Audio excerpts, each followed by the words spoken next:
Welcome everybody to the Verts Podcast. I'm your host, as always, Sonny Weaver. Accompanying me today is the one, the only Lipp Ripper. What's going on, Lipp? Oh, not much. How you doing, Sonny? I'm good as always, ready to get the show on the road. It's been a little bit since we've been at it, so a lot to cover, so let's jump right into it. So NFC East, a lot of changeover going on there. The Dallas Cowboys and the Washington Redskins ownership moved on after a little bit of controversy. There have been some reports that there was a point shaving scandal in another league, a little collusion between two ownership groups to kind of sway the outcome of a game. Understanding that and the kind of people that would be involved in such an action, management here at NBL took a proactive approach, removed both those ownership groups, and now we were left with two open franchises that are now filled. But the long-term outlook, having two new owners in that division, you've got kind of a hierarchy in that division currently, with the Giants and the Eagles battling out for playoff spots, and two teams that are going to be in a lot of trouble going forward. Long term, what does that mean for that division there in the NFC East? Well, I think that it means that you have to get used to the new ownership. A lot of changes are going to be made. Looking at the Redskins, they're at 2-9 currently. They're going to be with a high draft pick. They're probably going to go and change the direction of this franchise. The Cowboys are kind of in a situation where if they could win a little bit, they could maybe get in. If they lose, they could end up with a medium draft pick and do the same thing and take it in a different direction. That's going to create some more competition for the Eagles and the Giants. So as we go on here, you kind of get a feel of what is going on with the management and the on-the-field play calling and so on of these teams that you play against twice a season. And now that's totally going to change, and it's going to throw some obstacles out there for the Eagles and the Giants. Yeah, you've got the Eagles that have really come in strong this year at 10-2. A Giants team that's battling for the playoff spots, and then you've got those other two teams. That Redskins team's going to need a lot of work. Not a lot of talent on that team. It's going to be a rebuilding project. But that Cowboys team is kind of ready built. I think they got a lot of good talent. That offensive line's real nice. Some good some good weapons on both sides of the ball. I think the rebuilding process there in Dallas is going to be a shorter term process, but nonetheless, good luck to those owners as they come into a tough division, and try to build their own championship contender there. So. Sliding over, a lot of times we spend a lot of time talking about the top of the league, and I want to take a little bit of time here to talk about some of the bottom teams in the league. And one thing I want to point out is the Houston Texans, same division. The Houston Texans, and actually we'll talk about Tennessee too for that matter, because they kind of fall in that same group. But the Houston Texans last year were 3-13. Their only wins last year came against relatively lower level teams. They did have the big win at the end of the year against the Jacksonville Jaguars, I believe. But for the most part, the Texans were in disarray a little bit last year. So far this year, it may not seem like a huge improvement, but they're currently 4-8. They've got a couple more winnable games on the schedule. It looks like they may have found a quarterback there in Ryan Mount. I know he's won 2 straight since he's become the starter there. The Houston Texans in that AFC South, they're 4-8. The winning team right now in that division, it's only 6-6. They find themselves in the middle of the hunt for a playoff spot. And that's a team that I think it's a perfect example of ownership that kind of laid out a plan, and they're slowly working towards something. So kind of impressed right now with those Houston Texans. Yeah, and you look at their schedule coming up, they've got the Packers, the Colts, and the Chiefs left on their schedule. They also have the Broncos. That could create some problems there. They might have to win out to get in there, but they don't have a bad schedule. If they could pull out a really big win against the Broncos, who actually I think have locked up their division, it's a very real possibility that they could sneak into the playoffs there. Yeah, that division, and another team to talk about in that division, the Tennessee Titans. That's another team that had a little bit of a rough year last year. I think they're starting to get an idea of what their identity is, and sometimes that can be tough. But I think they're finding their identity. They were 6-10 last year. They're 6-6 already this year. They're tied for first in the division. They're really in the hunt for a playoff spot there. So, that division's up for grabs. But the Tennessee Titans as well as the Houston Texans, they're really good examples of taking teams that started off really slow and starting to slowly build those up to make a playoff run. I think that the Titans are a very good example of that. Uh, you come in with the idea that everything's not going to be perfect week one of the season, but as you slowly move forward, you can start to add pieces, develop some guys, understand your players more, and if you have some patience, you can really develop your team and get into the playoffs. And I think the Titans are a great example of that. So we talked about the feel good stories at the bottom of the league, but let's talk about some of the train wrecks. The Chicago Bears. Now they have the toughest schedule technically in the league right now, but 1-11. I know they've been in some tough games. They got in a shootout with Detroit earlier in the year, but 1-11. That team's lacking a lot of talent. This offseason is going to be big for them because I think they're going to have to bring in some free agencies. They're going to have to spend the money, and they're going to have to draft wisely because they've gone from a 7-9 team last year to 1-11. They're going to lose the fan base quickly there. Yeah, I think that there's been some talks about what to do with Jay Cutler. Not really sure if he's the guy. He's got 9 touchdowns so far this year. A lot of questions. What we thought was going to be a really good offense. There's really not a whole lot there, and that's going to lead to a lot of questions. And like you said, the fan base demanding something come about that. Yeah, staying in the NFC, another 7-9 team that's kind of fallen off this year, the Arizona Cardinals. I remember me and you were on the draft telecast that night as the Cardinals drafted, and there was some confusion really on what they were doing. 7-9 to 1-11 this year. Um, you know that's a little tough. I think. Um, they've got some young guys in there, and I think they're going to get it together eventually. But in that division where you've got Seattle, St. Louis, and San Fran all with 7+ wins, um, they're going to have to figure something out there as well because that's another thing that the arrow is really pointing down right now.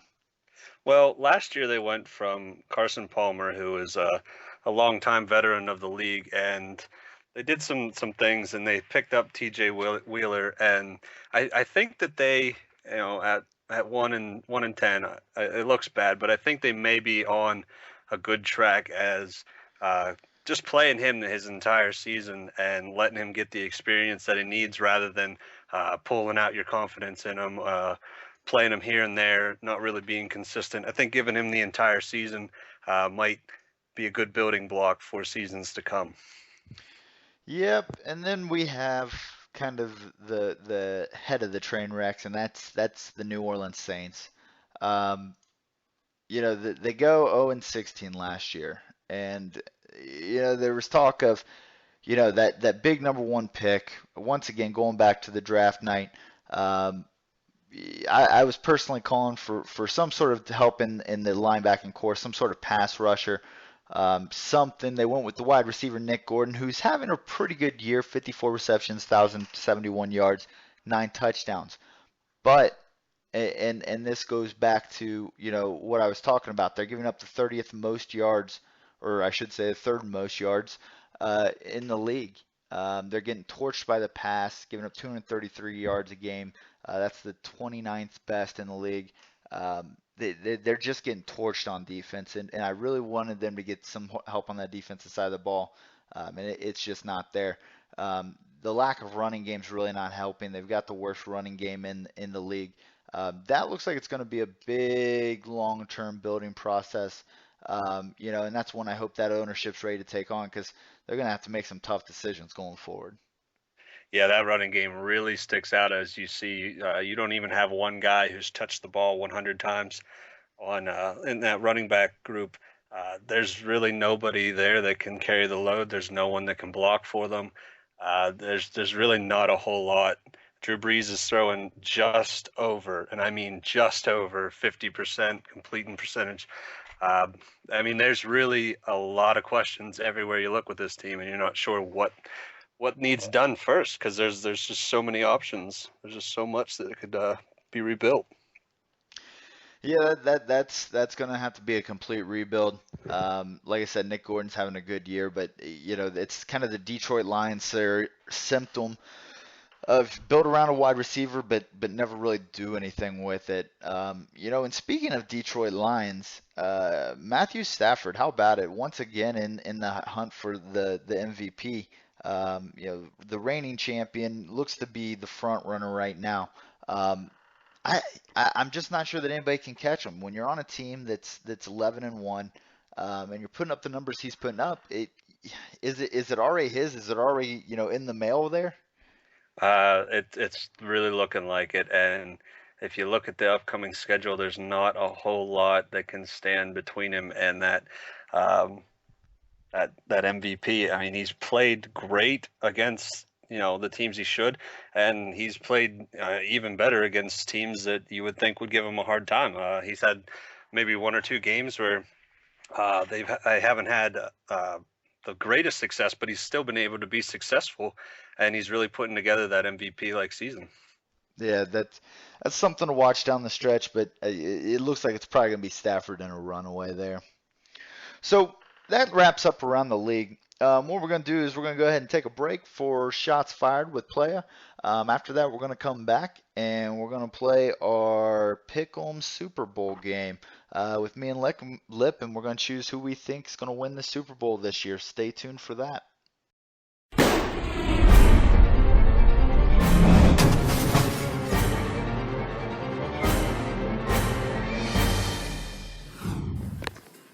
Another version of shots fired with your partner, player partner.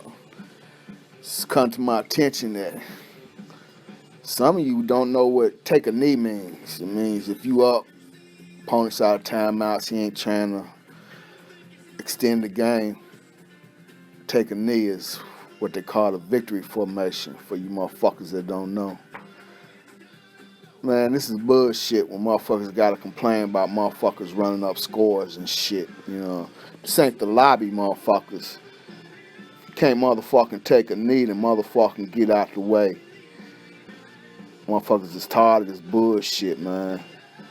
We're a sim league. We ain't no motherfucking lobby league. You motherfuckers wanna play that lobby bullshit, go to TNE or some motherfucking place like that where they ain't got no motherfucking rules. Well, if they do, the motherfuckers ain't being enforced. But anyway, play the game right, man. That's all people ask. Nothing more, nothing less. Just play the game right. You know what right is. And for you motherfuckers who act like you don't know, you need to know. People getting tired of it. It's a real league, man. This ain't no bullshit lobby league. Get it right, fellas. Get it right. Later. Shots fired.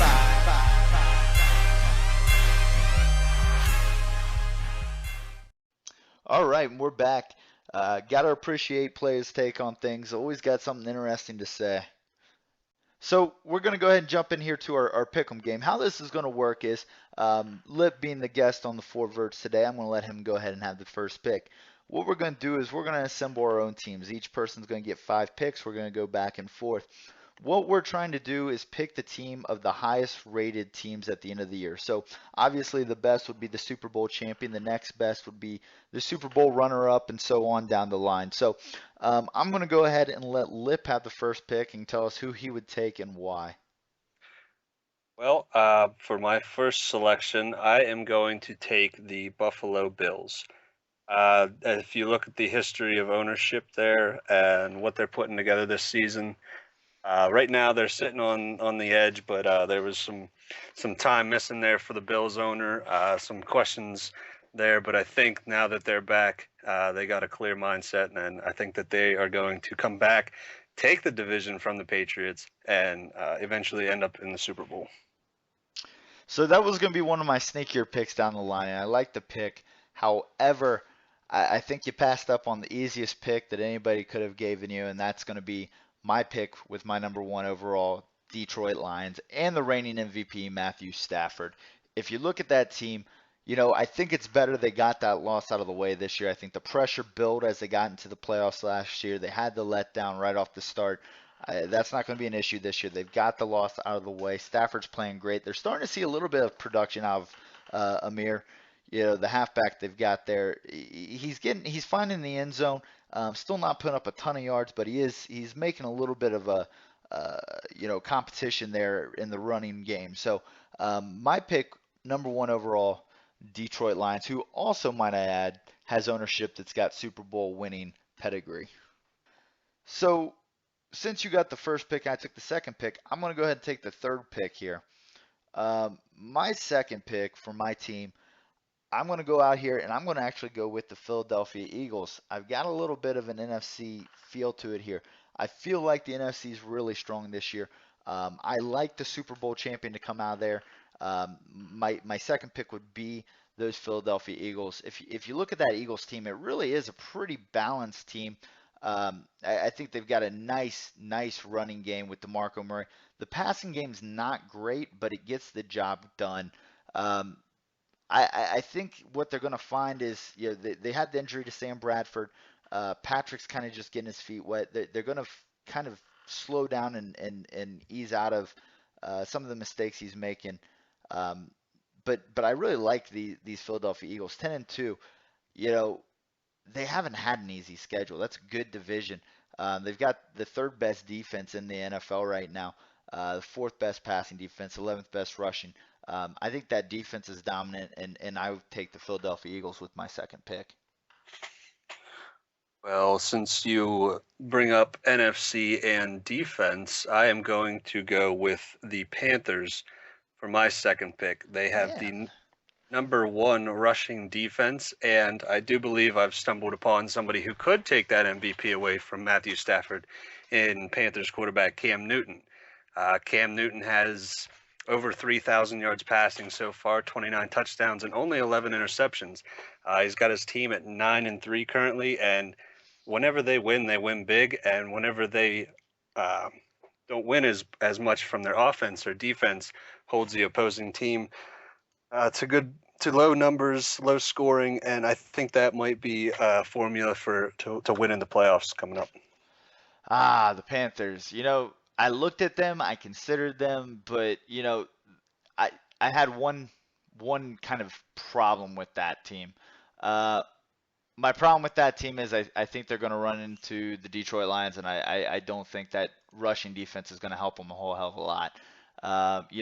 The Lions use their passing game a lot like a running game, and I just don't see that being a good matchup there. So if you're playing the value and you think they could be an NFC title contender just to get there to the game, that makes sense. But I'm not a huge Panthers fan right now. So what's your next pick? You get to go back to back this round. So my next one, and I know that people around the league might not like it, but I'm going to go on and be a believer in the Broncos. I think that they could be a team that could sneak in there, and because they did it twice in previous years, um, they've got a lot of the bugs out of the way last year. People looking around saying, how are they 11-1 currently? But they did a lot of things in the offseason, and I know they had the whole quarterback trade nightmare, but it's worked out well for them, and I think that they could be a team and that could go on and do good things. Denver Broncos. They are one of those teams that could be fool's gold. They have the easiest schedule in the league right now, and it's really not even close. The AFC West has not produced much this year. You got a mediocre Oakland Raiders team, but outside of that, it's been pretty down, and the schedule outside the division's been a little janky. Um, you know, I want to buy into those Broncos. They obviously have cut down on the interceptions from last year. I think they had upwards of 50 between the two quarterbacks they trotted out there. Obviously, that's not the issue this year. I think they've got the interception issue under control. But I'm just not going to put too much stock in that. As a value pick here, I think it's probably a good play, but um, man, that just screams upset alert from me. So I'm going to go ahead and take the next two picks here and finish off my team. I'm actually going to go with my Cincinnati Bengals. and you can all roll your eyes right now and laugh at that. But what I'm going to say with that is, even though we just had a little hiccup there with the Cleveland Browns, um, you know, I Jeremy Hill's in the running once again for the rushing title this year. Dalton's having a good year. And the thing to keep in mind is rushing travels, as we learned last year when the Bengals had to play Jacksonville in Jacksonville. And that rushing game travels, and it tends to show up. And I think in the playoff, when the weather gets bad, and it always seems like there's snow, always in the playoffs for some reason, especially if we end up having to travel to Buffalo like we had previously, that running game could be a big potential asset for that. And the other thing to keep in mind is, every time the Bengals have played the Bills the last couple seasons, it's always been a close game. So if there's someone in that AFC conference, I think that can knock off the Bills, it is my Cincinnati Bengals. To go ahead and finish out the team or finish out the um, team here, Team Sunny, I should say. Um, I'm going to go ahead and I'm going to throw a little bit of a curveball in here, and I'm going to go back to the NFC, and I'm going to go with the New York Giants. Um, I think the Giants are interesting. I think they've had some quarterback issues throughout the season, but like I said, they're in a division that's not great. The schedule down the stretch isn't too bad though. I think they've got their quarterback in Nassib. Um, Odell Beckham Jr. is having a good year. The nice thing I like to see there in that team is Hakeem Nicks, Ruben Randall, Odell Beckham. They're all getting the ball. They're spreading it around well. Jason Pierre-Paul's leading the league in sacks. I think that could be the Achilles heel of the Detroit Lions when they get to the playoffs. I think the ability to get after the quarterback and disrupt them may be the only shot for anybody to have any success against those Detroit Lions. So kind of here in my last pick, I'm going with the value pick, and I'm taking the New York Giants. When you said NFC, I thought you were going to go after my team here. But you didn't, and I'm glad, because I'm going with the St. Louis Rams to finish out my team. Not everybody's going to look at this and say, okay, yeah, they can do it, but you look at their schedule, they're 7-4 in a tough division where I think the other two teams are 7-4, but they have played good teams. Just looking down their schedule, they've got a 3-point loss to the Bills. They beat the Giants and the 49ers last week. They have to play the 49ers and the Panthers coming up the next 4 weeks. But I think that they're a team that if they could get in a tough division, they could go a long way. And also, on top of all this, they're top 10 defensively in every category. And I think that's something that could match them up well against any team in the NFC and carry them far. So I like the pick. They've had some big wins this year, but what I actually find interesting about that whole thing there is we took, what was that, 5 NFC teams and only 3 AFC teams. We really aren't that good at this game because I think that the safe play there would have been to take another AFC team, but I think that AFC, you feel like Buffalo is going to jump in there and do damage like they tend to do, but um, I got a feeling that we may all be missing out, and it could be the New England Patriots who sneak out of that. I mean, you're both sitting here wondering what the heck happened. So one of us is probably going to get that NFC representative in the Super Bowl right. It's going to be the AFC one that probably bites us in the butt. All right, well, so we'll keep you guys updated on our teams. We may go ahead and take a recap and maybe redraft here as we get closer to the playoffs, depending on how many of our teams fall in or out. But we'll keep that in mind as we go forward. That is all the time we have today here on the Verts Podcast. I want to thank you all for tuning in today. As always, I want to thank Player for providing his takes with the shots fired. I also want to thank Lipp for stepping in and helping out here on the show today.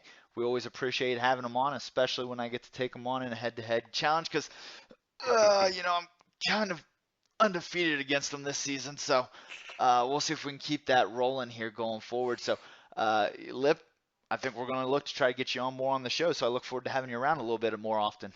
Hey, happy to be here. Always willing to come back. Love being here. All right. Well, I think our audience loves having you here too. For all of us here at the 4 Verts Podcast, thank you for tuning in, and I hope to see you next week.